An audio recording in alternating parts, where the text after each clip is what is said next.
In 1899, thousands of passengers, moving like controlled puppets, marched in perfect unison toward the bow of the massive ship. Without hesitation, they jumped one after another into the freezing Atlantic waters. This horrifying scene unfolded in the depths of the Atlantic Ocean. Some passengers who hadn't lost their minds quickly tied themselves and their companions together. When the hypnotic spell finally broke, only a dozen people remained alive on the entire vessel. All this happened because the ship had sailed into mysterious waters. 4 months earlier, an identical vessel, the Prometheus, had disappeared along the same route and remained missing. Unfortunately, this dangerous area was directly on the Kerberos path from London to New York, a journey that typically carried over 2,000 passengers and crew members. Shortly after entering these waters, a mysterious ship appeared on the horizon. The Kerberos fired signal flares, but received no response. The captain, accompanied by a small group, boarded a lifeboat and approached the Prometheus while anxious passengers looked on. They expected to find bodies everywhere, perhaps even evidence of cannibalism. Instead, they discovered a ship in complete disarray, covered in rust, without a single person aboard. As they explored in confusion, a sudden noise came from the dining hall, specifically from a locked cabinet. Everyone jumped back in fear, except for one woman who calmly approached and opened the door.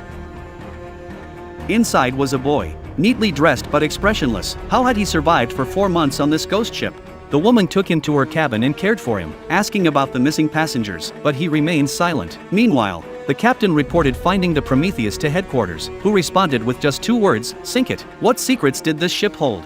The captain decided to change course. Instead of continuing to America, he would tow the Prometheus back to England. This decision angered the passengers, but the captain was beyond caring. He realized the Prometheus captain must have kept a logbook that could explain everything, so he and the woman returned to the abandoned vessel. The woman theorized that the missing passengers might have been burned in the ship's furnace. They searched separately but found nothing until the captain discovered the Prometheus passenger manifest. To his horror, he saw the woman's name listed. Even more shocking, meanwhile, tragedy struck the Kerberos as passengers began dying mysteriously. First a little girl, then 3 adults. Their bodies showed no signs of attack or poisoning. Panic quickly spread throughout the ship. This series, called 1899, was released in 2022. If you're interested, check out the full show.